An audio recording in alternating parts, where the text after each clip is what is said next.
This is Charlie Morrow, and I'm delighted that you've been following our iMMERSE series. It began with an interview of people who were friendly with Michael Gerzon. He's the unknown genius, the sort of Einstein of immersive sound and also of digital sound math, whom everybody knows. Nobody knows this guy. And we were delighted to find that the people that knew him really loved him. He died very young and never had a chance to materially benefit from the money that his inventions produced, and he never got to see the world of today and how the metaverse is benefiting from his ideas. And as I talk to people who knew him, everybody has recollections of a warm and generous guy who was always running around with a cart with audio equipment. And I thought it was interesting, knowing his love of music preceded all of this, that everybody that knew him and played and was recorded for him went back to his flat in Oxford and listened to the sounds. And he wanted to know how they felt about it. And he was a guy whose recording amounted to putting 2 microphones in the right spot. And that was it. That was his approach, a very careful, well-placed stereo. So I thought that's a really interesting fact about a guy who's created spatial sound and also digital sound, that he, in fact, was working with analog recordings and very good stereo mics in order to make you have the feeling of being in just the right spot, which is a reminder that when recording began and it was mono, that the recordings were made by placing the microphone in just the perfect spot in order to capture the experience. And even if that was the way it was done during the very earliest audio mechanical recordings, when in the 30s there were more electronic recordings and extraordinary microphones were being invented, the same thing was true. 1 microphone in the right place to give you the experience of being in the right place. So I thought that makes one feel very close to Michael, who cared more about the authenticity of an experience than anything else. So, Michael, our hats off to you. You've changed the audio environment of 2022 and beyond. Thank you so much. Now, here's our show celebrating his birthday and inaugurating the iMMERSE series.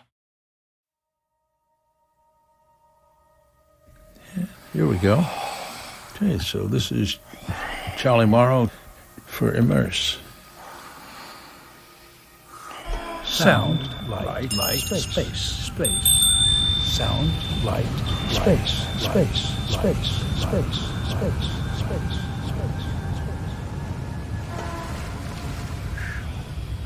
Hello!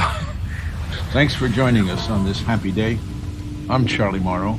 Welcome to Michael Gerzon's birthday day celebration for English mathematician and audio inventor Michael Gerzon, who sadly died at the age of 55, whom I call the Einstein of immersive sound.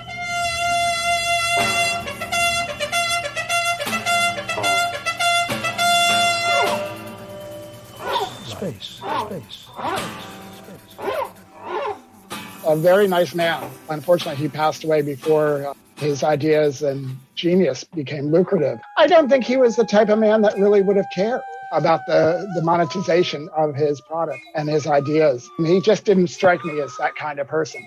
I think he'd be happy that somebody, especially his family, benefited from this. He was a genius, and he was an amazing person.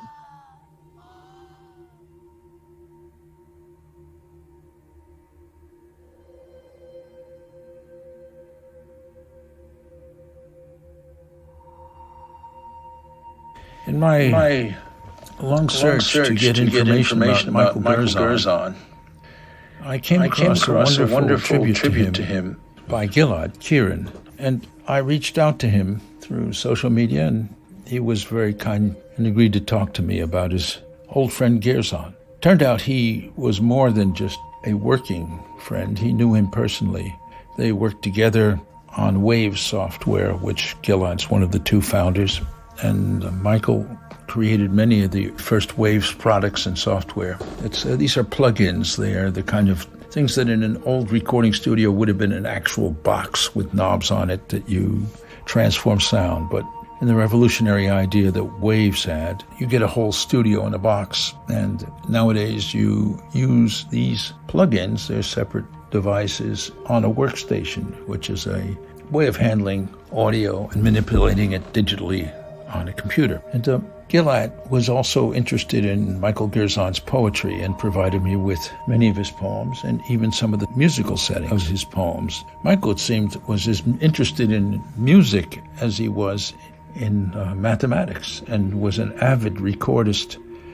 His friends report that he spent almost all of his time going from one club to another, following groups that he was interested in, and to churches to hear performances that interested in him. He had very, very wide but extremely high quality taste in music. And many of these recordings are in fact in the British National Archive collection. Gilad was with Michael and took him to the hospital the night he died. Michael was not a healthy man, but managed to always work past his health conditions, which were respiratory and gastric.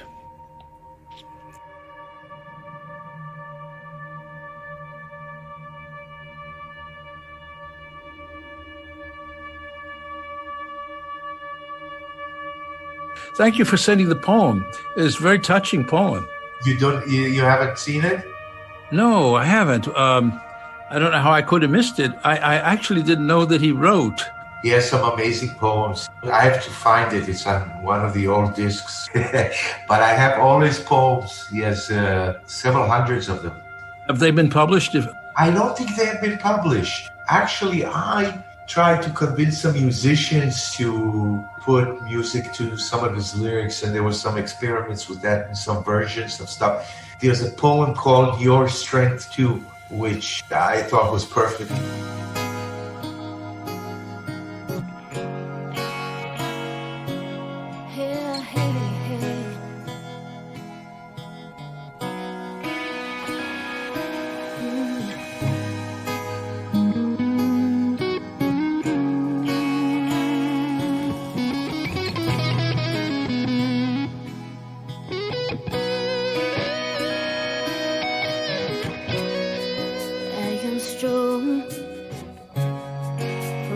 Vulnerable, and you can see my pain.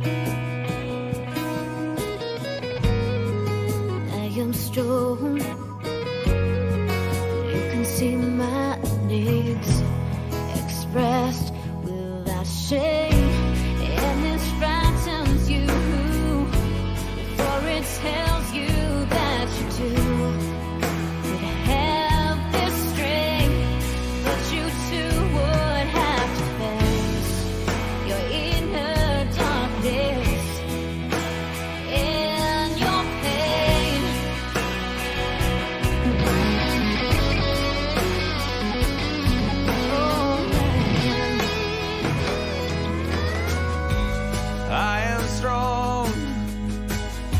My feelings flow freely like an endless river. I would be even stronger, my soul naked to the world without defense. And this frightens you, for it tells you that you too could have this strength, but you too would have to face your inner blackness and face your pain. Some very controversial stuff there. In fact, in one of the poems, he says that he wrote about his mother and grandmother, I think, being saved by Eichmann in the Holocaust. It was very interesting. So he's from a Jewish family? Yes, he was from a Jewish family. Gerzon is Gershon. He is his father's father was a very religious Jew. Michael's father couldn't stand it and became a rebel anti. And Michael was like that too. He was the most non-religious person, very, very down to earth. Everything's physics and math. And then he has this huge spirit in humanity, and he was just like one of the kindest people you could ever meet. Have you met him? Yes, I did. I met him when he was recording Derek Bailey's Company Week in London, when it was at the ICA. What year is that? I think that was 1981. Okay. It's just been released on some discs. And what was he doing other than that in 1981? I met him in 1991, 10 years later, at the Audio Engineering Society. A mutual friend introduced us. Yeah, I didn't hear him before the friend told me, and then I got to know him very, very well. I spent from 91 till I met him the day before he went to the hospital, and then he died the following day. So I was there in Oxford with him, and I know that chapter from 91 to 96 that I know very well. Have you met Peter Craven? No. Well, there's someone you have to. I would love to. You know, I knew Gerzon first as a recordist for the avant-garde, because I'm an avant-garde musician and composer. And but later on, I became more aware of what he was doing, because I had been earning my living as a jingle writer, and by the 90s, jingles was failing. And I sat down with some friends of mine from Arup Engineering, and they advised me that since I was an event maker and knew spatial sound very well and in performance, that I should look into Gerzonics, Michael's work. And then I invented my own sequel to that. I have 2 patents and have been doing Morrow sound for the last 20 years. So I wound up wearing, his moccasins in a way. I remember I saw a lot of those writings that he used to write for magazines and for all these places. He was so prolific. He was amazing. He had this side, the artistic side, but he also had the scientific side, where he was a mathematician and a physicist, and he a deep thinker with amazing ideas. You couldn't surprise him with anything. Anything that you came, he's already done it. He knows about it. He was a character. What a character! Nice story, though. It's nice that you found friendship with him. That's He was one of the most weirdest people in the industry. I mean, he had a rough life. He never. He was way out there and way over most people's head, and he was eccentric, to say the least. So he couldn't hold a job in a normal company, even though he could be delivering amazing things for the companies. And he was taken advantage of a lot of times because he was good and naive. Ambisonics wasn't a big commercial success, as you know. I know. It kind of appeared maybe 50 years, 60 years too early, but he worked it out already. He and other people, I mean, wasn't the only one, but... Amazing. I was impressed by the fact that he was a tremendous listener, and I was curious, what did you observe in him? He seemed to love sound very, very much, and sonic experience. And well, his first of all, his breadth of understanding the physics behind the sound and the sound generation, I think, was the most impressive for me. And he would connect it with abstract mathematical ideas that were just mind-boggling, at least at the time for me. And I was a student in mathematics and a lover of sound, but then he put things kind of together with the physics, and it was very inspiring. And he was involved with our company from 91. At that time, we were working for, my partner and I were working for a startup which later went out of business. So he was working for us as a consultant at the time, developing all sorts of signal processing ideas. But later, after that gig with the company was over, we went to make Waves products. And Michael was there with us from there till 96. And all the first few products were in cooperation with Michael, and he had a lot of input into it during those years. We were in touch a lot, and we helped him move forward. When I met him, he was in terrible, terrible living conditions in England. So we helped him move, and we got an apartment for him, and we put him on a steady.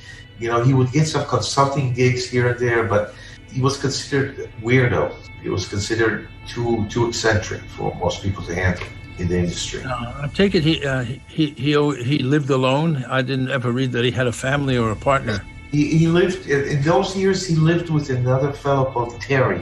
I would like to feature him. He's kind of the hero of this book. And I've got over 45 podcasts, ready to go. And it's all about what he's thought of.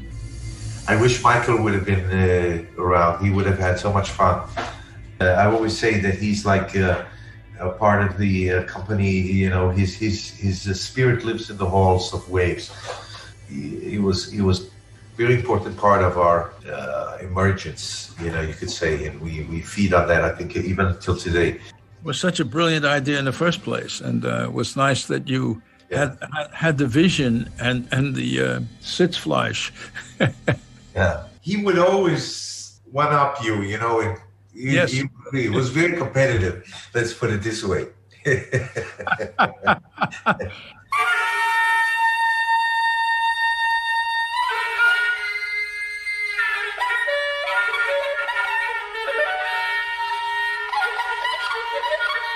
I met Derek Bailey during the 70s, and we became good friends. We did quite a number of recordings. In particular, he introduced me to Min Tanaka, a Buto dancer with a company of others. And Min wound up many times doing environmental dance with Derek in alleys, on rooftops. Later on, I was able to work with Min on my light opera for 6 singers and a company of Budo dancers. They start the piece in darkness. I light a fuse, and at the end of the fuse, which takes the length of the piece, a great lighthouse is erected. It's a metaphor for the fact that tools and weapons are the same thing, and you have to know the difference. There was a 1981 Company Week. Company Week was one of the projects that Derek loved to bring together improvisers he'd worked with around the world and perform in London at the Art Institute. It was also an important event because I met Michael Gerzon at that event. He attended and did some recording. I haven't found those recordings yet, but it was a very moving experience to meet him. He was a very intense and entirely focused guy and very mathematical in his thinking, at the same time very shy. And Derek really loved him and brought him into many sessions. Derek himself started out as a studio guitarist and playing all sorts of sessions and lots of stuff for the BBC. And as he stretched out, he literally became his own school of improvisation and wrote a book on improvisation. So he meant a lot to me in a lot of different ways, and particularly because of the introduction to Michael Gerzon. Gerzon's work at the time in recording was what interested me. And towards the end of the 90s, through Brian Katz, I was introduced to Ambisonics and 3D sound. Turns out Michael's the inventor of Ambisonics and had patents in it and many papers on recording with spatial sound. And so it was through Derek that I was led to Michael and led to the exploration of spatial sound. And fortunately, the Audio Engineering Society published many of his papers, both for dimensional sound and also for later work that he did with Bob Stewart and Peter Craven in lossless compression. All of those are being gathered together by the AES in a special Michael Gerzon collection. But meanwhile, coming back to Derek Bailey, he was a totally inspiring man. He had a fabulous sense of humor. He was absolutely always on his feet. And I wanted to mention Evan Parker, a close friend of Derek Bailey's and a person whose work was extremely interesting to Michael Gerzon. He's an extraordinary musician, a man of both modesty, humor, and endless music. And we're playing his Snake in the background.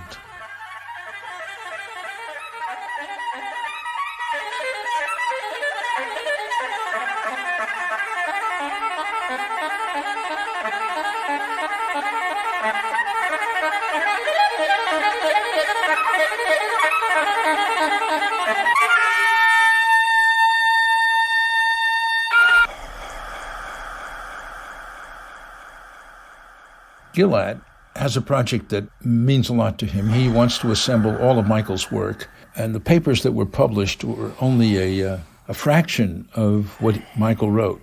And aside from poetry, which is a separate category, in the technical writing area and the pure math work that Michael did, he was a mathematician as well as into acoustics.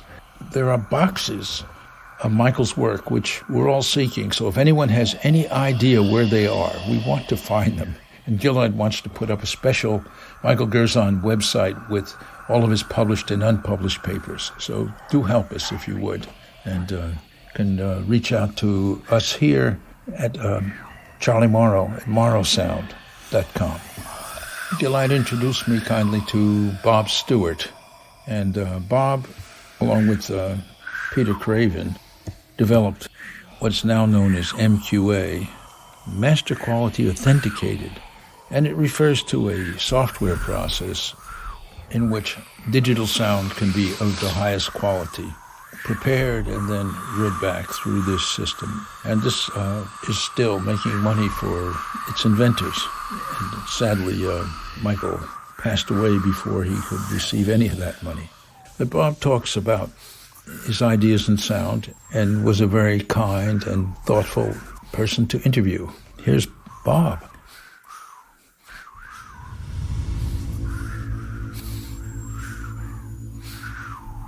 So, Charlie, you're writing a book about Michael? I'm doing a book on called iMMERSE. It's a podcast and a book. I'm an immersive audio designer and a sound artist. Over my many years, have had many collaborators in the field. I interviewed over 45 of them for this project. I've been trying to get someone to write about Michael. I had met him when I played in Derek Bailey's Company Week back in the early 80s. But I needed a good chapter in the book because he's providing the fundamental patents that people rely on. And also, I got patents by not doing what he did. So was very mindful of his approach and other similar approaches. So he was a specter in my life in a good way. And so I wound up creating this myself. By now, many of his patents must have expired. I think so. Yeah, he was great. I was just trying to talk to people who worked with him and who knew him personally, as I had a personal connection, and to piece together more of a personal profile of him than an engineering piece. But he interested me because he's a Renaissance guy. He was doing art, he loved recording, and he did his science. Everybody I spoke to knew a bit about him, but didn't have a full sense of him. Well, the one who's still my very close friend and collaborator who knows a lot about him is Peter Craven. Peter knew him right back from undergraduate days at Oxford University. So Peter met him, I guess, in 1969. I met him in 1972. And we were pretty close. We stayed in touch very, very regularly, right up until his death. We did a lot of work together, leading right up to the invention of lossless compression, and we did that together with the three of us. And then unfortunately, between the start of the lossless project and actually the discs coming out, that was when he died, which is a great shame. Now, I thought that there is a biographer working on Michael, but there's always been some contention around it. There was some reference to somebody, but he didn't feel that the work was very good. He felt it was fanciful, and he had no confidence that this was not fiction. Correct. And I don't think it's complete either, but there was one book published about Michael, but it was pretty shallow. Maybe that's the one we're thinking of. Maybe so. So it'd be good if you actually get there. Now, Keith Howard, he's trying to build an archive of all Michael's papers. That's very interesting. And Keith has written a few pieces about Michael, but he's never finished the project. This is quite a book that you're planning. Well, yeah, my book it's about my own work and my collaborators, and that includes people in architecture, in medical area, and in the arts. And Michael and I are cross paths, and I was very interested in his concepts of immersivity. The piece of him that most interested me was his mathematical mind and his true attention. He had the most incredible attention in my experience watching him record and take an interest in an area that I'm interested in that case, improvised music. The most personal of the improvised music players were the people he was deeply interested in. I understand from his playlist that he recorded in churches and many other things. I'd be curious to see a full playlist of his audio archive. I never really crossed paths with him on the recording side.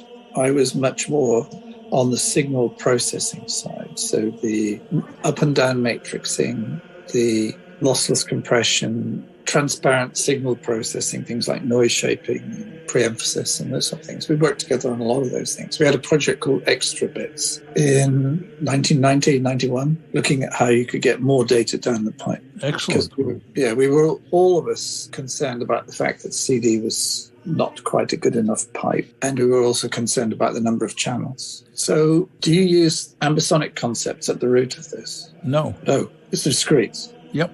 Yep. I found it to be less filled with artifacts. I hear artifacts very easily, and I found, at least to my ear, ambisonic artifacts are particularly audible when you turn your head.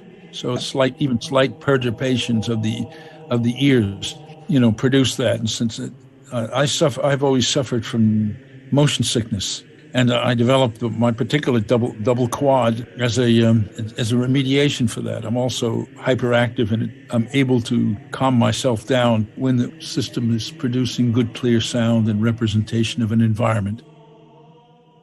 Yes, ambisonics is theoretically a lovely idea, but I was never totally convinced, at least the first order demonstration. It's extremely elegant, like you say.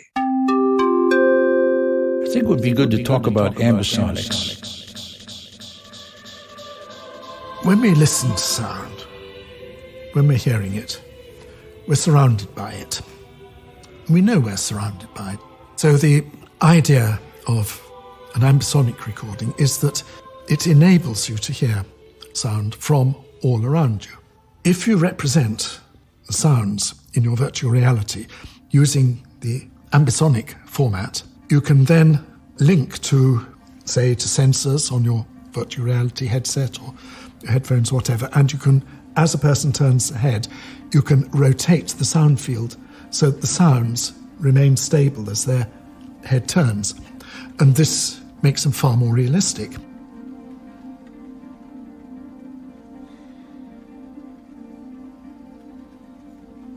The reason that Michael and I were close was we both have this passion for understanding, let's call it the neuroscience. How do we actually process things? Because there's still a huge gap between what I would call traditional audio engineering and what's actually going on. And we end up with some very inefficient processes as a result. You get prescriptive audio engineering ideas, and sometimes they align, sometimes they don't. So Michael and I were very good friends on that basis. And Peter, who's astrophysicist, mathematician, particularly good at signal processing, the three of us brought a very complementary. It must have been. I mean, it's a great skill set blend. What a toolkit. Well, one of my skills, which neither of the other two had, was being able to conceptualize a problem. I would often say, it'd be great if we could do this, because in the back of my mind, I think this must be possible, but I don't know quite how to do it. And the typical process would be, wouldn't it be great if we could do X? And they would say, no. And then 2 days later, one of them would call up and say, yeah, I've solved that. Fantastic.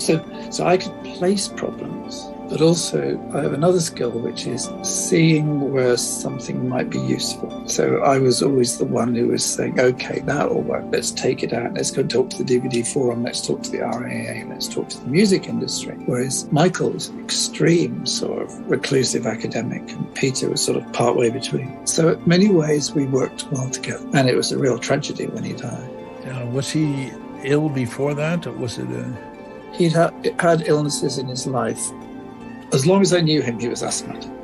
And he would have an inhaler, and he would go to an AES meeting and he'd get more and more and more excited, so that he was continuously having to take his medication, because the more excited he got, the worse it got. And he also had a gut problem, which involved, I think, removing some of his bowel, which was a great shame. That's really a difficulty. So that was difficult. But what killed him was asthma. And he had a severe asthma attack when he was alone, and maybe he couldn't get to his inhaler or something. Just died prematurely. But it was asthma that caused it. Well, I have a lot of sympathy for that, being an asthmatic. My wife's severely asthmatic, and I feel very close to other asthmatics. Yes. Well, I suffered from it as a child too. I'm better these days. Well, that is good. Better these days. But yeah, we knew what he was going through. So that was that art history, but he was also prolific. He'd write things down and do papers. And he was lucky, I think, in the last 5 years of his life to be vaguely supported by two groups. One was myself at Meridian. We would give them work. And the other was Gillard at Wave. Michael was always doing things for him, equalizers and effects and plugins and things, which produced an income stream for him. Because he never really had a job. In some ways, he never really left university. It makes a lot of sense. Yeah. So he got by. But one of the things that we did together that was perhaps the first big one was noise shape. But the one became more successful was when we developed lossless compression. Yeah, that's a brilliant and important step. Exactly. And these days it seems not only natural, but it seems like, anyway, it's another topic. We'll come to that in a minute. But it was actually very hard to persuade the music industry that lossless compression was okay. And the reason we wanted to push it at that time particularly was the DVD disc, because we knew that if we could save space and so we could have more channels or higher quality.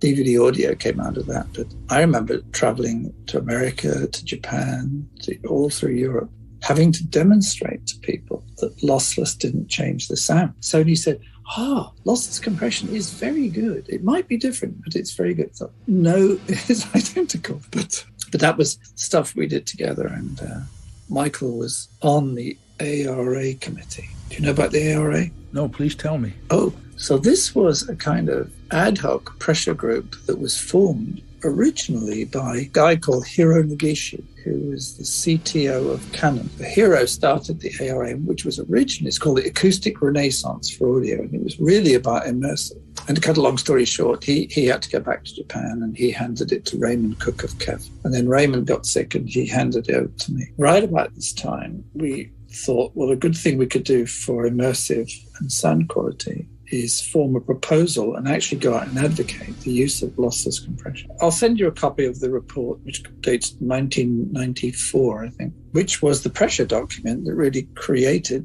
the ability to do DVD audio and then Blu-ray. Fantastic. And these days, people just think lossless is part of the landscape, but to actually get it adopted was really hard work. I remember flying to an RIA meeting, and all the rooms full of all these music executives and who were quite skeptical, but we did it. Congratulations. That's a very important step. It affects all of our work. I mean, to have the concept of clean, clear sound that you can believe in is very important, because a lot of people have lost faith with cassettes and such. Exactly, but that's the key point, that lossless is just about moving digital data.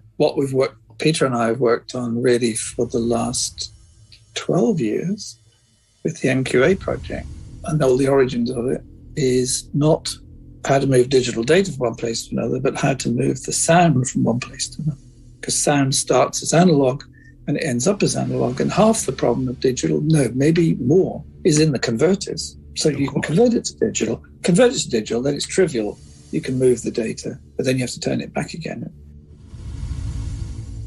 I'm wondering how I can best help you in your Michael quest. I mean, what you've already said about the way you work together is very important to me, because my book is about collaboration between people that got things done. I mean, every one of the people I've interviewed and worked with, we've done a major project together, and that's the unspoken subtext everywhere, how it is that we're able to move ahead and get things done, area of mutual interest, which is immersive experience. I knew I had a book.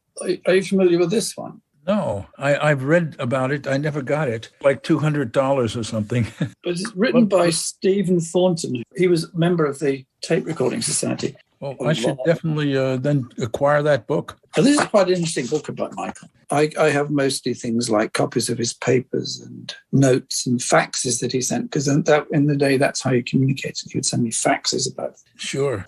I had kind of given up on the thought that I might be able to find a way of including him more than anecdotally, but suddenly here we are. This completes the story. Well, I'm happy to answer any questions. And my deeper questions that I'm most interested in are the ones about what he was like to work with, the kind of things that intrigued him, what as you pointed out, what brought him forward. He was obviously driven by an inquiry that expanded as he went along. And it was a combination of his ears and his mind.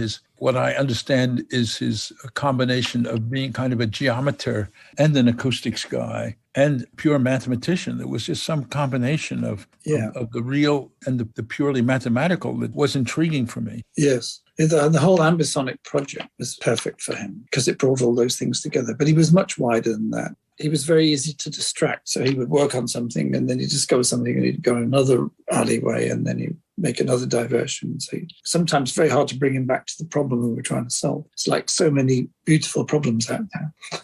I know the world abounds in beautiful problems. It's been a while since he died. It has. It's a labor of love, this book, and so I'm not going to leave the story untold. Michael's important to this. He's in the end, he's part of what you and Michael are, and I mentioned Peter Craven is, have laid the groundwork of what a lot of us are working with now, and I think that's important. When we developed lossless compression and we actually made it successful, Michael died halfway through the middle. We eventually sold the technology, and it was Peter Gerzon who inherited that benefit of his share of it. So he always felt very guilty that he benefited financially so significantly from his brother's work. But I know he had a family. I know he had daughters. So who knows who's in charge of giving you permission for what. Well, thank you for the discussion. And it's been such a pleasure meeting you. Your ear doesn't simply hear sound right to left or front to back.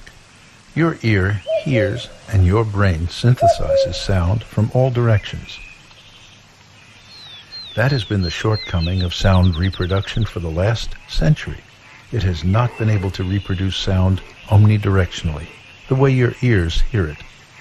This inability has kept sound reproduction from establishing a true sense of environment, of actually transporting you to a place both real and emotionally dynamic. Sound, light, space, space, space, space, space. Thank you, Bob. That's very kind of you. I understand that you studied psychoacoustics and electronic engineering at Birmingham University and operations research at the Imperial College in London, and that your passion for music led you to specialize. And I'm glad that you did, and it's wonderful that you've formed Meridian, which started way back when Michael was around, and you're still the chairman. Your papers are extremely excellent. I've gone through a number of them. The AES has all those papers, and AES, fortunately, is quite interested in Michael and helping sponsor this recording and show, and is putting together a compilation of all of Michael's papers, which would, of course, include your collaborative papers. So I know you're going to be happy to hear that this will be a special product from the AES in Michael's honor. So thank you so much for taking the time.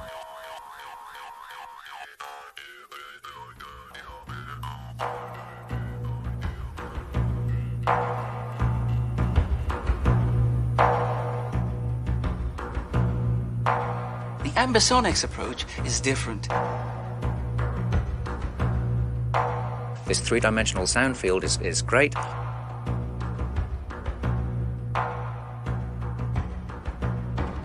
Ambisonics is the way sound may be broadcast in future. Michael was the technical guru.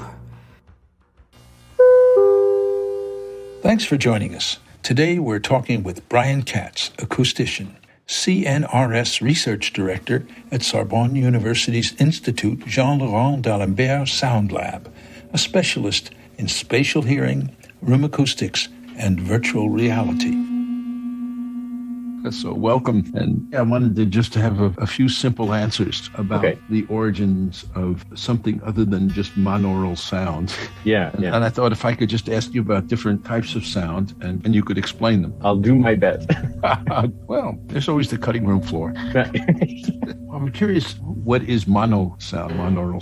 Monaural sound is, in audio, it's basically a single track. Listening-wise, that would mean if you're over loudspeakers, it means you have one speaker playing that sound. It only needs one for mono. If you're listening to it over headphones, it means you're hearing the exact same thing in both ears. So that would be kind of the three phases of what mono could be described as. Well, what's interesting is since mono is where it all started, the first mono recordings that I'm aware of were done with a listening cone that then vibrated some sort of a cutting device that would put the vibrations physically onto wax or some other permeable material. Yeah, so you have the old kind of wax cylinders and the picture of the horn and the dog sitting by the horn. That was the master's voice in mono. Exactly. And what occurs there is that for every vibration in the room, there is a direct vibration being done in the recording medium, the wax, right? So yeah.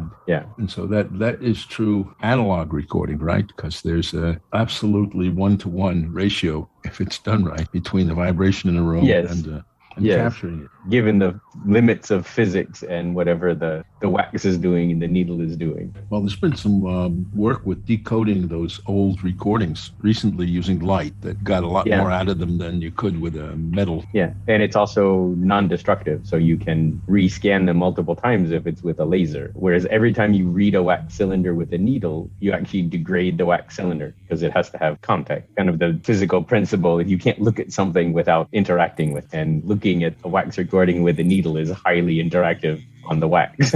Well, thank you for explaining that. Now, moving up to stereo, can you explain what the idea is with stereo and how it is done both in recording and in terms of playing back? I mean, I don't know a lot of the theory on kind of recording engineering, but I know there's a lot of different concepts to how to do a stereo recording. The most simplest is stereo is 2 channels, so 2 track. And the idea is that you have some level of incoherence between the two, so that if I have 2 speakers playing back stereo recording, then I can have a sound coming out of one speaker, I can have a sound coming out of the other speaker, or I can have bits of the same sound coming out in a different kind of ratio in terms of level and time alignment between the two. They can actually create sounds that are between the speakers or even slightly beyond the speakers. So that would be a general overview of how stereo works. And kind of the original stereo was, I think, on a record player. So instead of having a single needle, you actually have 2 needles and you're going in a V groove. And you have one groove that's being the left channel and one groove that's being the right channel. And you have a needle that's kind of bouncing around in between them. I was going to say, what kind of a sound portrait do you get then? With the mono, I understand you really hear all the way into the recording. You hear what, so to speak, into what the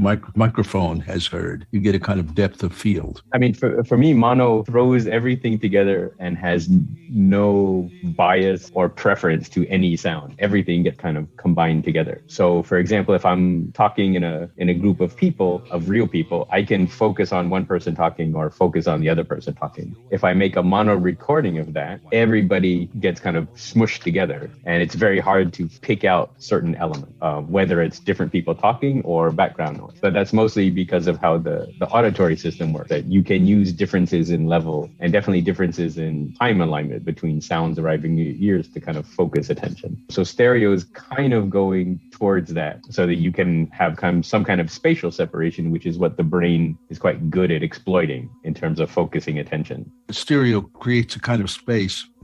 Stereo creates kind of a linear space between the 2 speakers, and if you really push it with time delays, you can go beyond those 2 speakers. And what that means when you listen to it over headphones, because there's only very simple differences between the two of level and time, you basically have the sound is either sitting on this ear, it's sitting on this ear, or it's kind of oscillating somewhere between your 2 ears. There's no kind of external space. It's a recording system that's very much designed to be listened to over speakers and how those 2 speakers are interacting. And when you listen to it over headphones, all those intentions in kind of the mix design don't necessarily come forward. And then in recording engineering, there's lots of ideas of which kind of microphones and how they should be spaced and where they should be pointed to give kind of different spatial reconstructions or spatial creations. I would say it's more creative than reconstructing, but to give the impression that the recording engineer is trying to get across. Would you say there's any kind of relationship between a lens on a camera and a microphone? If I was going to do a relationship between that, it would be not so much the lens, but the film or the kind of the digital, I forgot what it's called, the thing where all the little captors are. I mean, mono is a 1 pixel view of the world that's changing in kind of brightness over time, and stereo is a 2 pixel image. It's the difference between kind of pictures and visual. You can have static object. A photograph is a high spatial resolution, but it's only one moment in time. I mean, audio is the antithesis of that. You can never stop sound, because if you stop it, it's not sound anymore. So it's a lot of time, but only 1 pixel. Expanding that then, when you get into larger format or more speaker format, like quad and then ambisonic, how do they work? So quad and all the kind of surround sound format, so Dolby 5.1 and Atmos and those extensions are really building on stereo with just more speakers trying to fill more of the space. But it's always working on the same kind of principle of some kind of level time difference between pairs or triplets of speakers to be able to create kind of a good picture or a good kind of artistic spatial reconstruction. And the more speakers you have, the more detail you can have. But even as with stereo, the function of it or how well it works is very much dependent on having the speakers at the right places. So there's kind of standards. You know, a 5.1 has very specific places for those speakers so that the sound engineer and the person at home is listening to kind of the same physical layout. And it's quite highly dependent on that. If you move the speakers around into different places, then the effect is not going to be the effect that the sound engineer was looking for. And I think Ambisonics was kind of the first method that separated that and said, I want a kind of an intermediary format to encode sound in space that is independent of how I'm going to play it back. So it's very mathematical. It's very pretty. It's a sense of basically saying, I want a sound and I put it at X, Y, Z. And then once I lay out my speakers at home, which could be, I could have 5 speakers, you could have 10 speakers, and we could all have them quite differently. But when we play it back, my system knows where my speakers are and it tries its best to put that sound where it should have been. How well it does that is still a function of how many speakers we have, but it means that we can have our own kind of installation system. That's how I would first present those kind of differences. If you look more at Ambisonics to try and understand it without going into the math, you can kind of think about it the same way we think about frequencies and an EQ, which I think most people know what an equalizer can look at. So Ambisonics in the math has what we call orders, which are higher and higher levels of complexity. And the higher complexity has more channels to it. But if you took it the most simplest, so the 0 order of Ambisonics is a mono omnidirectional microphone. And it's kind of the equivalent of a volume knob on your stereo. I mean, everything goes up, everything goes down, and there's no spatial information. And then you could look at first order Ambisonics, which kind of is like an X-ish, a Y-ish, and a Z-ish. And it's kind of the equivalent of like the old, like a home stereo that has a bass, middle, and a treble. So you can kind of adjust the spatial detail, but it's quite rough. So I can have something more leftish or more frontish or more upish, but you're never going to be able to kind of precisely adjust or tune a given frequency. And then as you go up in orders, it's like going to an octave band equalizer, and then a 3rd octave band equalizer, and then a 12th octave band equalizer. And the more controls you have, then the more precise you can kind of spatialize certain sounds and control where things are. That's kind of an analogy that I think more general public would understand versus talking about spherical Bessel functions and things like that. Well, one interesting thing about that kind of system is being aware of the coordinates that you're talking about, X, Y, and Z. Would you explain what X, Y, and Z are? Maybe you could move your hands. I mean, I think the default kind of coordinate system that's usually used, at least with Ambisonics, is X is forward and backwards, and Y is left and right, and Z is up and down. And that was kind of probably first done by Gerzon in the first downfield microphone. You have to pick a direction at some point of what your reference is. And that seems to be kind of the running standard now, that for most Ambisonic microphones, there's a logo, and logo is X. And it's just kind of a way to standardize how you set things up. But if you get it wrong, it's something that's quite easy to fix, of saying, turn everything 90 degrees and then maybe it works better. I think in the academic circles and in in different lines of physics, it's not always exactly clear which way is which. I mean, we were installing a system that had a 150 loudspeaker, and I was trying to set it up for Ambisonic. And for like a good week, it just didn't sound right. We had a very nice recording of a guy fishing and throwing rocks into a lake, and it just never worked. And then I suddenly realized that the person who had written the decoder had X going up. So if I laid down on the floor, I had the perfect soundscape, but basically the beach was spanning up over in the ceiling. So once we fixed that, it was quite fine. So I think before the more modern standardization, and I think people are much better now, I think, with Ambix and the common standardization of ambisonic formats before that. So this was maybe 10, 15 years ago. Kind of everybody did it their own way, and you were never quite sure how things would work. Well, thank you. I think you've given me a very good explanation of what's going on. And I would just ask you how the kind of data that you're able to record in a space could be used to reconstruct a space, given these kind of tools. Do those things compare? Is that these spatial tools, and then having collected a lot of information about a space, can one build? Yeah. So, I mean, given a three-dimensional microphone in a space, if I do a recording, then it not only does it capture the sounds that are happening, but it captures kind of the whole soundscape and the reverberation and the different details of that space. We're working on reconstruction of historic buildings, for example. So we're working on the Cathedral of Notre Dame. So at one point we were in the cathedral and we had ambisonic microphones. So we're able to really kind of capture the reflection pattern that represents the space of Notre Dame. And then we can recreate that directly from those recordings or measurements. If we want to go farther, we can actually make a computer model of that space, simulate the same kind of multi-microphone ambisonic recordings. And if we get the same result at those measurement points that we recreate, then that gives us the freedom to now move the microphone around in the model, and we can hear other points that we didn't measure. So that's kind of an extension of how to go beyond just the points that you measured and be able to have a better idea of what's happening in other places. Well, thank you very much. I think I've got what I need. I'm okay. Really pleased because you explained it very clearly. I understand what you mean. Which is well, that's already good. A good thing. Yes, I intentionally didn't sleep all night, so I would be biologically stupid. And then if still preaching to the converted, so I don't know. Of course, yeah. Well, but it is. These are audio illusions. I think all of them. Hearing is itself just something that our bodies have learned to do in order to hunt and survive and stuff. To hunt and run away. I wish you a very nice day, and thanks so much for making the time today. It's my pleasure. I always enjoy our talk.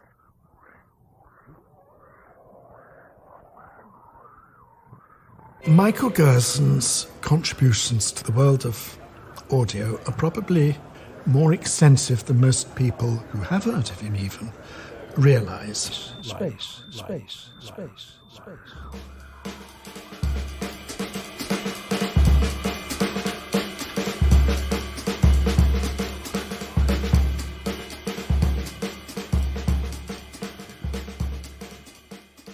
My collaborator, Bart Plantinga, was talking with English singer, composer, trumpeter Phil Minton about our search for musicians who knew Michael Gerzon well. He told us that Pat Thomas, Oxford, England, pianist-composer, was mentored by Michael.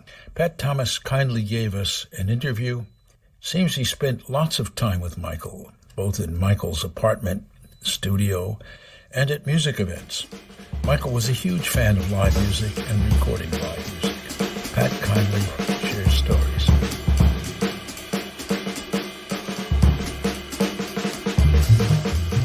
Here we are, and it's Michael Gerzon that's brought us together in a curious way.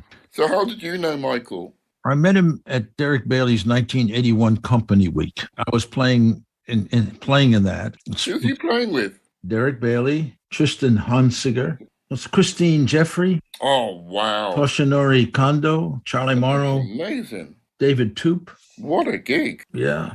And so, So that's where I met him. In those days, I was a producer of art events, and it was advised that I should do 3D sound. And when I got into it, I started with Ambisonics, and eventually I got my own patents and have installations all over the world for that. It turned out then that Michael was my ancestor because he had gotten the original patents. It was my modulation into his turf, so to speak. As a sound software designer, I wanted to create an experience that I found enveloping. I had, prior to all of that, really early in my life, I'm almost 80. And when I was 20, I kind of did a regression into remembering what it was like before I was born. Immersion stuck with me. And so that's what I went for, once I started building these sound environments. No, I mean, the amazing thing about Michael is that he would tell you things and it was above our head at the time. He would tell us things about what's going to happen in the future. And we all knew he was clever, but some of the stuff he was saying seemed so crazy. And it's only until the 90s when the software, when these things started to change in the late 90s and became more available, I realized what he was talking about. He used to tell me all about these different delays you'll be able to use, and you'll be able to use apps. It's incredible. And he was someone who was so obsessed with music, and he'd always record everything, but sometimes he'd record them in strange ways. And then I realized it's because he was the inventor of Ambisonics. And he was always into different ways of using the microphone to capture the sound. And he's basically documented my whole career, thanks to Michael, because it's in the British Library, because he gave all his recordings to the British Library. He was a real, a great supporter of my music. Like I said, I met him around when I was 22, 23. He's a great documenter, so he's got most of my careers, and some of the things he was saying we just had no idea what he was talking about, and it only made sense. Sadly, in his last years, when he passed away and he just started to get some money, because he was always very ill, I'm not sure what it was, but he had an asthmatic condition, so he'd always used to have his inhaler, and when he'd get too excited, because, I don't know if you know Michael, but it's very hard to get away from him. You can't just have a conversation for like 10 minutes with Michael.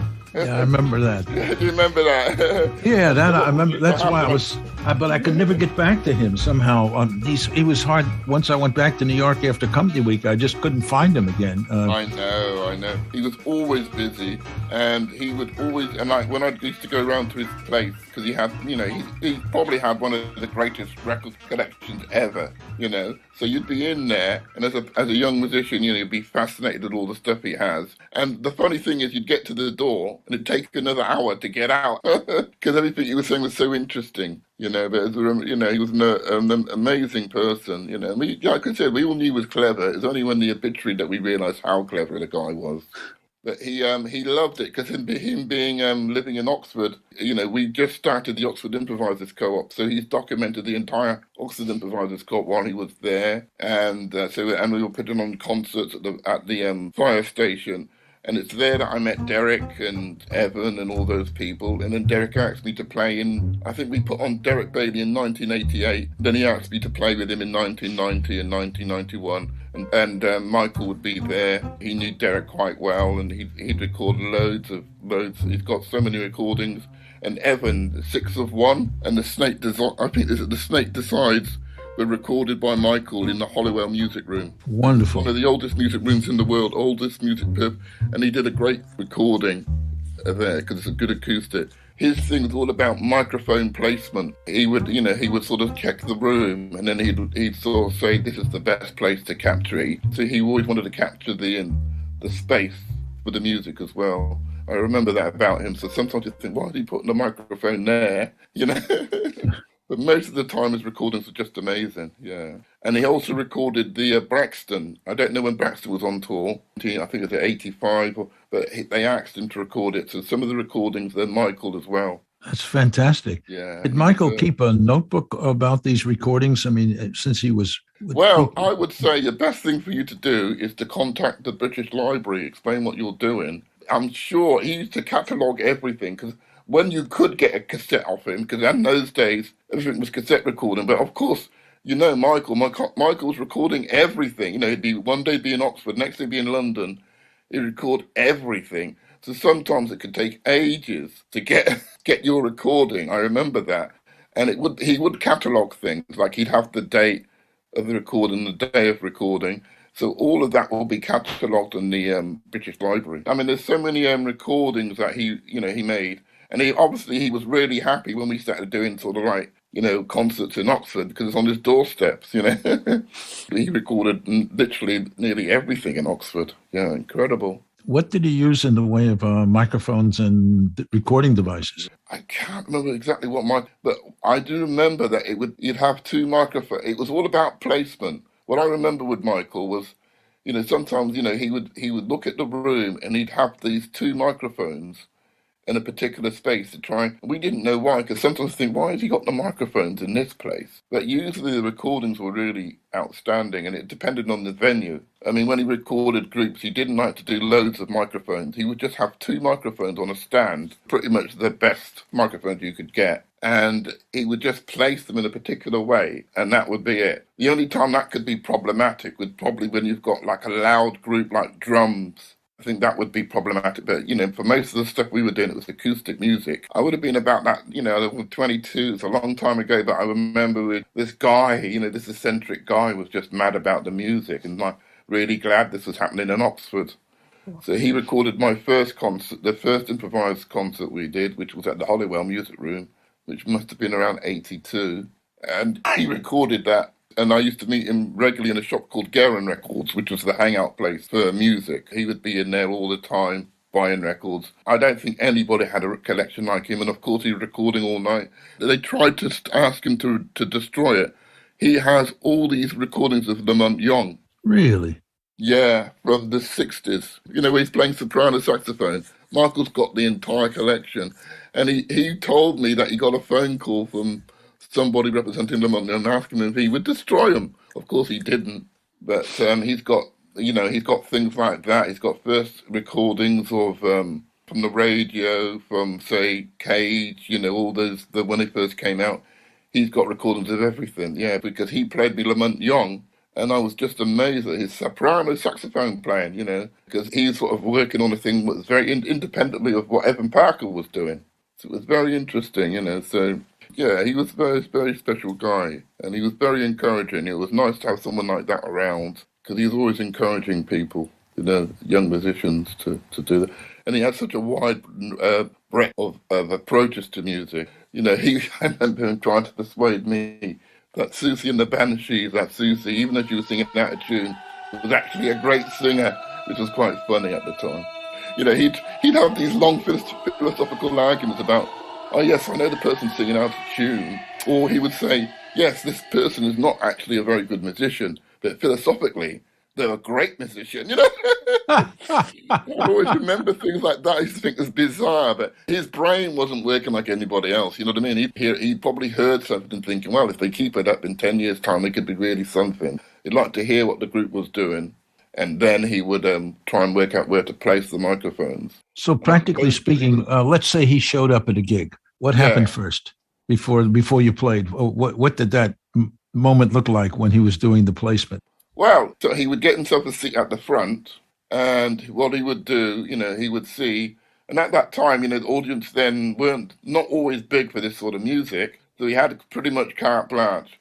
And then he would set up his microphones and his DAT, because he was the first person to have a DAT. He really thought DAT was the best way of recording. It was funny, at that time, he would, obviously he would ask the musicians for permission to record, and once they give them permission, he might listen to a bit and to work out where he's going to place the microphones. And then he'd have his little headphones on. It was very, very like a lab, like it's a real scientific endeavor with him. He was very particular. Then he would check the levels. And then, obviously as the recording went on, he would record it all.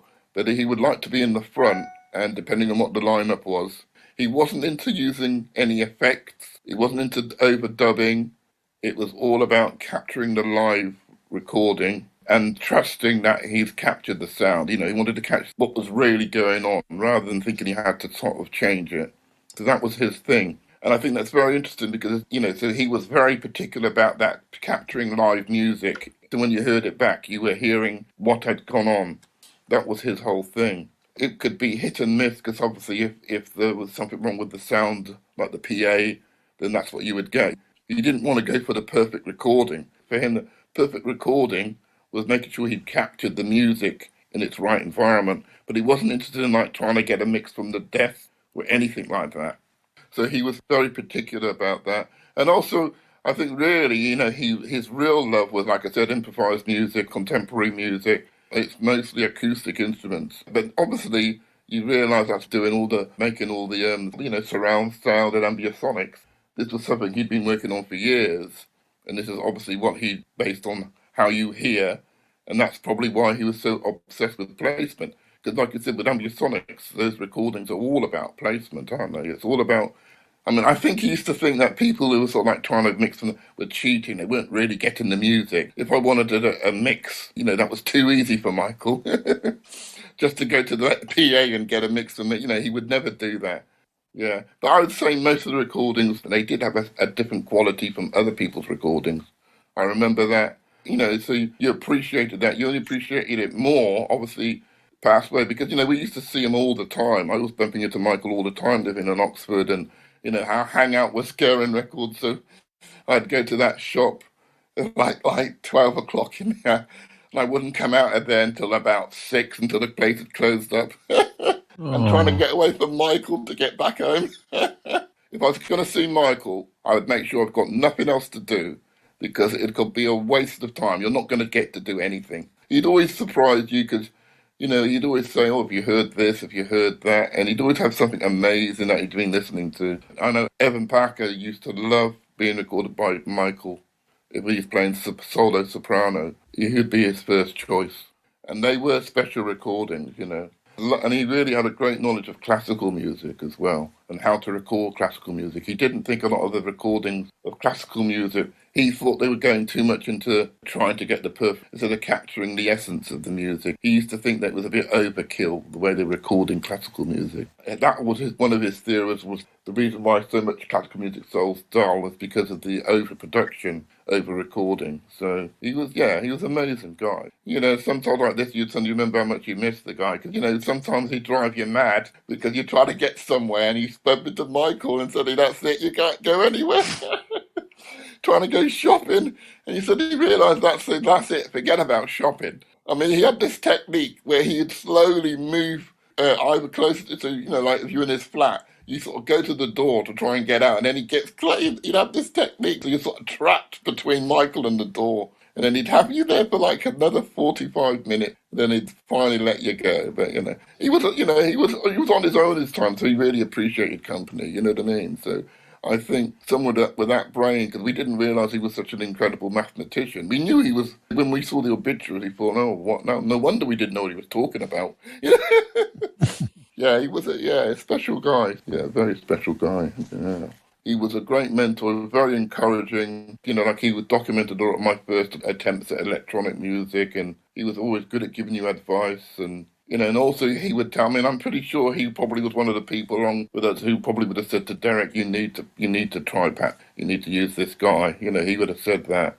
Probably, you know what I mean? He was someone who would, if he was Platt, he would suggest, I'm grateful to him, because I think he definitely, let people know, because Evan remembers that he was talking about this young player, in his 20s, and he was on about me, and he was talking about it. So they all knew I was seen as his prodigy, which was quite amusing. But, he was really, he was a great help to people. I remember in the last years, he used to go around and he started talking about the apps. And of course, this is before apps became. So this would be about 88. And he's talking about something that's not even happened yet. And about how you'll be able to use these on, popular, computers, like, which I do now. The iPad, and it's probably there's all his, algorithms that was being used for all these programs on the iPad. Just today, the reason that's why I was a bit late, I had a rehearsal for a new project, and I basically did all the electronics with 2 iPad minis. That's all I brought. And I was just thinking, he's the one who helped make that happen, But he used to tell us all these things. He used to think this is real science fiction. And it's happened now, it's true. You can even go on an iPhone, things people can do on an iPhone are unbelievable. But he was telling us about this thing called apps. He used to think, what's he talking about? Because, of course, computers weren't there yet. But he was becoming a consultant. And obviously, the sad thing is, because Michael was just, he wasn't a money person. So he got ripped off quite badly sometimes. People took his ideas and he didn't get the money he should have got. Because you think about the things that he helped to create. He just loved the idea of trying putting this in front of people. So he'd probably say to the wrong person, He'd probably say to someone who's more exploitive, oh, this could happen. And of course, this person would remember. And then, you know what I mean? Because he was so enthusiastic, he'd tell people everything about it, And if they were interested, he'd probably start telling them about his ideas, not knowing this person's going to rip him off. No, but he was really very generous. Sometimes you felt a bit guilty because you realise he wasn't that well, and he's probably in between the gig he's done with you. He's probably been to another 7 gigs that he's recorded. Don't know how he did it because he used to travel all the time on the coach. That's amazing. He seems to have had more will than anything. Absolutely, honestly, he was very determined because we didn't really know. I can't remember the term for it, but I just know he always used to have an inhaler. And when he got too excited, he'd have to slow down and take the inhaler. But his love of music, he really was a lover of music and all types of music. Sometimes he'd surprise you that he had a good knowledge of reggae and things that you grew up in. You'd suddenly think, well, what does he know about Lee Perry? And, that was the thing. So it could be, one minute it could be Stockhausen, it could be Beethoven, it could be Sun Ra and Lee Perry, and he'd have a good knowledge of all of this and how to record them. But he had a very different view about how to record, because I remember I used to think, oh, he's got a completely different idea to how we would record, because we're brought up with the conventional idea, you mix down all the tracks, but he wasn't interested in that at all. And I think his recordings of last, they've just put out on Capiotto's label, they just released all those soprano recordings of Evan. And some of Michael, the last ones are Michael's. And they sound incredible. Wow. Yeah, he really can, because he was very much into ambient, capturing the ambience of the sound. So that's probably why sometimes the recordings didn't work out, because if the acoustic wasn't great, then it's not going to work, just the 2 microphones. He was really into trying to capture the ambient. And now you've got plugins, haven't you, where you've got different ambiences as part of the plugin, So a lot of the things now that people, don't even realise that they're probably all thanks to Mike. Now, that was his whole thing. Understood. Yeah. I really appreciate your stretching out like that.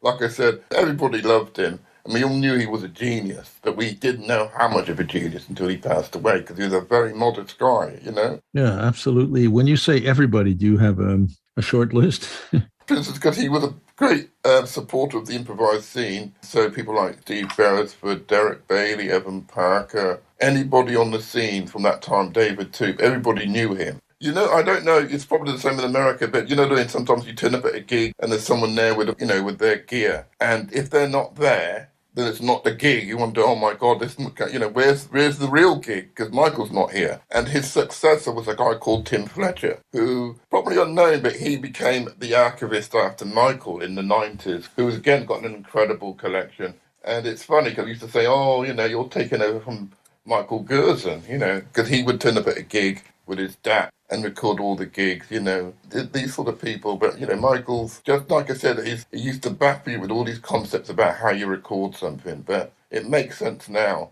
But I'll never forget, he was telling me about, you'll be able to use an app. I was thinking, what's he talking about? Because, we were just having still PCs and the idea of, apps, because, the latency was still a problem until about 98. The latency started to get better on, but he was telling me about all these things you'll be able to do, all these things you'll be able to do on the on your laptop, and then I used to think this is science fiction. So, yeah. Well, it's extraordinary that you heard this from Michael's lips. Well, that's the thing that I remember. He would tell me these things. I used to think, and before he passed away, he was telling me about all these things that are going to happen. The thing that amazed me is he told me about being able to have an app for this. You'll be able to do all this with an app on a computer. And it just didn't sound plausible. But of course, then you had the revolution in processing power, and then it made sense. It was just incredible. Yeah. Were you a student in those days? Well, no. I was young, living in Oxford, and that wasn't a student officially, but trying to make a living as a musician. It was a great time, because just before Thatcherism, Oxford had a real art scene. So I was very lucky to be able to capture a lot of things. At the first concert, I remember I saw Tony Oxley, because Tony Oxley would live in Oxford. Really? He sounds incredible, because his top student, Nigel Morris, was there. So even though there wasn't a lot of work, there was a lot of activity, So like a lot of people in that time when Thatcher came on the scene, nobody had a job. She had to create all these job creation schemes. just to try and fiddle the figures, you know. And the irony of it is, they had a thing called the Jobs Enterprising Allowance, which really, after a while, after you've been on the dole for a couple of years, they were saying you could start your own business. And the irony of it is, there's so many musicians. It's a bit of irony that we can thank Thatcher for. Because, you know, when the dole office was hassling you, say, well, I'm going to become a professional musician. And that was 89. And I've managed to stay afloat since then. So That's fantastic. So, so Thatcher inadvertently was helping to fund all the improvisers, which I probably would have hated, you know what I mean? yeah, well, those the stranger bedfellows. Yeah, organising concerts, Mike would always be there, you know. Oh, that's beautiful. Do you still live in Oxford? Oh, yeah, of course. I'm very lucky. Ironically, a lot of people, I'm one of the few. That's why it probably took me longer to get it, and not longer to be acknowledged by some people, because they, you know, a lot of people think I'm a Londoner. I still live in Oxford, and because of quality of life, you know. Well, I know what you mean. I mean, the wage Michael was travelling, so at the time I think it was quite cheap. And we really reaped the benefit. I think that's why Michael was able to do so much stuff in London. It was so cheap. So you'd get on the coach for £3. It'd take about an hour and a half. It was great. Did he do any environmental recordings, like on those transportations or ambling around on the street? That, but I think he did do some outdoor recordings. If there was a festival and he was around, he would like to try and record them. But I think it was more difficult to try and get it right because, you know, there's so many people around. And of course, the equipment he had was, as we realise now, was incredibly valuable. And of course, the microphones, they were, you know, like they weren't big microphones that he had, but he was saying about, you know, the range of these microphones is why they're so unique. And he really looked after his gear. He really, rightly so, because it must have cost a fortune. I mean, like I said, nobody had a DAP machine at that time. He was very meticulous. He would have the date. If he could, he'd have the time, but he'd have the personnel, he'd have the date of the recording. So he was very into documenting everything. He must have the location as well, then. He would say what room is in it. He would say if it was recorded in Oxford or if it was recorded in London or wherever. The good thing for Michael is that it could have been even bigger, but because of his health, he probably couldn't go around the country, which is probably a good thing. You know what I mean? But I'm sure of course. He's that sort of guy. If he'd been healthier, he'd have gone all around the country recording stuff. You know, improvised scene. He's documented that from that period, from say, like you said, from 81. Oh no, he's got stuff in his collection from the 60s. Oh yeah, like I said, the Lamont Young stuff. And then he would literally stay up all night. And it's probably recorded in America. So he's staying, you know, it's probably 3 o'clock in the afternoon in America. He stayed up all night with his microphones, and he's recording all this contemporary music. Great recording, you know, from the radio. It's incredible. So he even had a special, like, radio, you know, because I was thinking, how did you record this stuff? You know, if it was in America. So he must have had, like, a special radio, you know, that radio, and then you think about it, to record it. Yeah. And some of the stuff he's got is on reel-to-reel. We don't know what's happened to that. That's intense. Well, so he had reel-to-reel decks in his flat. Yeah, because, I mean, his flat was insane. Honestly, you couldn't move for equipment and records. About how many rooms did he have? I think it was a 2-bedroom, but it was saturated with records. I'll tell you how bad it was. Sometimes he couldn't show you something because he couldn't get through the boxes of records that you had to listen to. Yeah, it really was insane. That is really something. Yeah. You know, like I said, that's why it used to take so long to get out of his place, because you'd be about to go and he'd say, oh, have you heard this record? He really knew how to trap you. He'd say, oh, I've just got this rare recording of Stockhouse. And of course, oh, really? And then you'd have to spend like maybe half an hour trying to find it. Oh, that's beautiful. Because he was always buying music as well. Amazing. You were the first person I've talked to from the music side who knew Michael. I've been talking to his software partners, the guys that run Waves, and an astrophysicist and an entrepreneur worked with him on lossless compression, and that's what made the money for the first person to tell me about FLAC. I had no idea what he was talking about. He said there's going to be something called FLAC, and I just thought... Yeah, he told me that. I remember that. I heard from him in 81. He mentioned FLAC. Nobody knew what FLAC was. He said this will be the best recording quality. And I used to think he's mad. I remember him telling that, and he would, if you were talking like nothing mattered, the world disappeared, and then you couldn't go anywhere without him sort of following. Did I recall that he had personal hygiene issue. I seem to remember that he was a bit sweaty along with all of this. He's not. Well, the trouble is, he'd get so excited, and sometimes he'd forget that he needs to look after him. He didn't really eat well. You sort of say, what are you having? And he'd always have sandwiches. He didn't really seem to eat. Yeah, others say the same. I don't think that he was concentrating on his body, which was giving him such a hassle. That was the problem. He didn't want to miss anything, so he'd always have sandwiches, and sandwiches have got their place. But I think sometimes he probably wasn't a cook. Yeah, I'm sure he wasn't. He wasn't a cook at all. I don't ever remember having a meal cooked by Michael, ever. I think that was one of the problems, that he didn't really look after himself. He was just totally obsessed with music. This guy was totally obsessed with music and how to record it better. That seemed to be his mission, how to capture the music that he loved. Well, thank you for that picture. It's been a real pleasure to meet you and continue the conversation. I'm surprised we haven't met before, but I feel like it's a weird world, isn't it?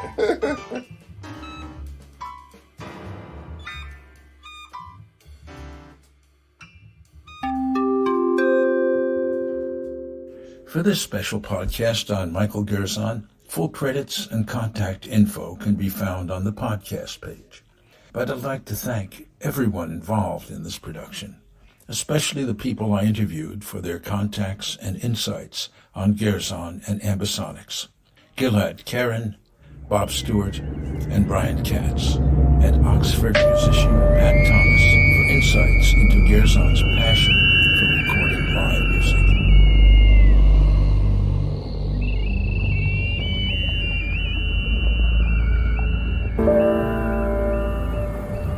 Thank you. This is Immerse, the podcast and book.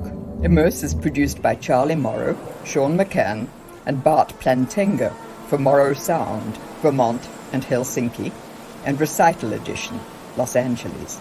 I'm Anea Lockwood. An empty shell to fall back into the sea.